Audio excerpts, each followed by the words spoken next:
prior to tonight, particularly last night, translate in terms of confidence coming into tonight? Man, NBA is a funny thing, man. When you get on the winning side of things, and you have just the smallest thing that can give you some momentum, man, it could build pretty easily. And I thought we saw after we dropped a couple. Coming into that next game, we showed some fight, and then usually when that happens, belief follows. So once you get the activity, which is the tough part, and then people start believing and trusting, and you got some ability in your locker room, who knows, man? You never know what you can accomplish. How is the defense? I mean, Coach says a lot of these I'll things keep happen rocking as a result of defense. How is the defense, again, translating into your offense? You guys seem to be executing, working in much better synchronization offensively. Like I was saying, man, with that belief and activity and trust, if there's a breakdown on the ball, we believe and trust somebody's going to have your back. If there's a rotation that needs to be made, or if you are having a defensive assignment that you have to rotate a certain way, you can't just be like, man, I'm leaving my man open. It's not about your man. It's about the overall team sequence and what we're trying to do. And guys have been buying in, and it's been paying dividends for us on the defensive end and translating for us on the offensive end because we haven't been playing out the net so much. So Jarrett, what's the mindset of you and the team when you have such a crazy game and you're up by so much it looks like a walk in the park, all of a sudden you're actually trailing? Yeah, I mean we got to stay hungry, got to stay with our foot on the gas pedal, and not let up. But you know what? These are the games that they build the most character. Not to say that I look forward to them. I would have loved for us to finish the game out with a huge lead and we get on out of here because we got a tough game coming back here Wednesday. But, to show how we can get up and the team come back, we show some poise down the stretch and they're still able to grind out one of these victories, man. It shows a lot and it builds character about this team. As kind of a veteran of the team, well, not veteran of this team, but a veteran in general, what's your role in a game like this? Man, I've pretty much done seen every scenario, every situation within the realm of what this NBA schedule provides. So trying to keep everybody even keeled, not too high, not too low. Just trying to find somewhere nice in the middle until those 48 minutes are over. So staying with that topic, how does it feel to be a veteran and a starter as well? It's pretty cool. Traveling the road I had to travel, get back from this injury, which was my biggest hurdle in my life. It's good. It just shows that the work didn't go in vain. I'm happy I didn't succumb to, the rigors of the rehab process. And was able to fight, build my way back into it. I don't know. I guess I'm just a product of being ready, like I always say. Like I said, the first couple games I wasn't playing. I wasn't even in the rotation. I came to camp wasn't even on the team really. I had to make the team. So I just came in, man, just one day at a time. And then build upon that, and see what happens. And got myself in a pretty good spot, playing well, team's playing well. Just try to keep this train moving. Absolutely. Now I see that you're pushing about 2 years since you had this many assists.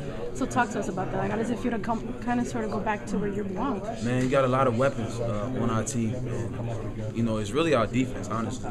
We're not playing out the net. We're able to get the ball off without them, playing in our basket or whatever. It allows us to flow down in our offense very, very easy. And we have guys that, like KP, big guy who can really stretch the floor. We got Ennis and KP who can be a super big post presence. And then we got two super dead-eye shooters in C. Lee, Tim, Doug.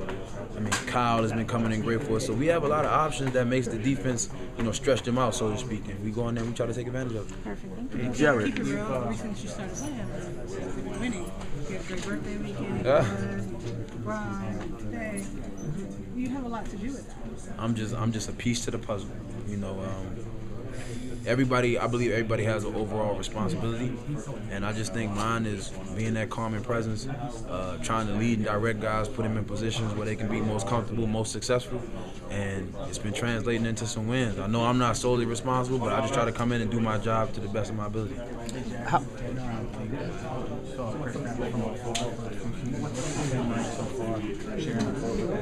It's been tremendous. Me and Big Fella had a side conversation. I think it was after the game in Boston. And tremendous talent. I think we all know the type of talent, the ability he possesses with his size and his different skill set. But I say, man, Big Fella, you don't ever have to press.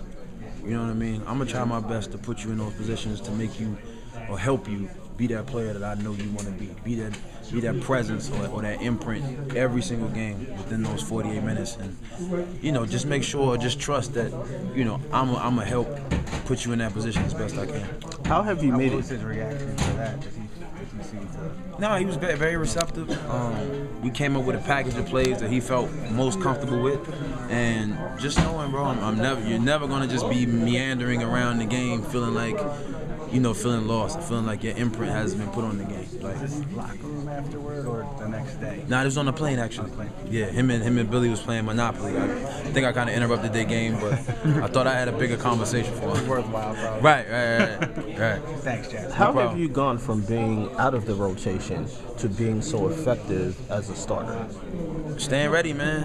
That I say this to people all the time, man. If you could whine, you could moan, you could be like, man, I've been in this thing 13 years. I ain't never not been in a rotation. And then when your time comes, you can just go in the game like, man, forget that, whatever. But you're not ready to take care of, the opportunity that came your way. If he came your way, he gave you 5 minutes, that's 5 more minutes than you played yesterday. Try to do what you can within that 5 minutes. Hopefully next game you'll get 6. And after 6, you try to build upon it and try to just keep being a positive presence as much as you can that they can't ignore it. And then hopefully your time gets extended. Obviously, it shows your professionalism that you were ready to play, but on a new team, how are you able to learn the offense so quick? How are you able to set up new teammates so easily? Man, that's just my job and what's required of my job in a nutshell. Hitting the learning curve really fast, not just understanding my responsibility on the plays, but everybody else's. And after that, it's just coming and making a proper read. If the defense does this, I know the ball should go a certain place. If they do this, then I know it's only so many ways they can guard it. You know what I mean? They usually have 1 or 2 coverages, and then if they freestyle it, then we adjust on the fly and see what we can do. There's obviously some key young pieces that are learning and growing, but during the first 3 games, you weren't much of a part of that, but these last 3 games, you've really been a real stabilizing presence. Do you relish that role as the veteran that's able to do that for the young guys? For sure. Somebody did it for me, and I would love to be that person to do it for somebody else. I'm a person that I really love the game. I take it personal. I take this fraternity that we're in personally, and there's so many young dudes that I see that don't get a helping hand. You know what I mean? And that could have helped change them in an instance. You know what I mean? Could have helped them professionally, could have helped their work ethic, it could have just helped a whole bunch of stuff. And as long as I'm around, that was the one thing that I always took personal, trying to help somebody, because I know somebody helped me, regardless if it was the NBA or if it was somebody in my neighborhood or whatever. But I know I almost went a few different ways growing up. But luckily for me, I had a few different people that grabbed me and pulled me aside when, I might have not been doing the proper things or going through the proper stuff. So I just try to do that for others. Any specific examples, not just leading on the floor like you had these last few games, but any conversations you've had with young guys that you could point to? Certain of them, we keep them kind of what was said. We kind of keep that kind of private, but everybody knows, man, I'm take to Frank, big fella, Kristaps. Me and C. Lee, we seem like we've known each other for a while. We think alike. We kind of speak the same language about a lot of stuff. So, Kyle, and I think my personal preference being a point guard, man, I try to have a relationship with everybody on the team. I wouldn't be who I am if I just tried to be clicked up with a couple of dudes. Like, you know what I'm saying? I got to make sure everybody know, or I got to know what I demand of them, one, but also if I don't understand them and know them, I'm not going to really know how to, communicate with them come game time if that person is inserted at a, super crunch time type of moment. So that's what I try to do. Then Denver came back in the third quarter, and the coach called a timeout. Mm-hmm. What was he saying to you guys at that point? Everything that he said, we had already said it before he even got to the huddle. It's just about staying poised, man. It's the NBA.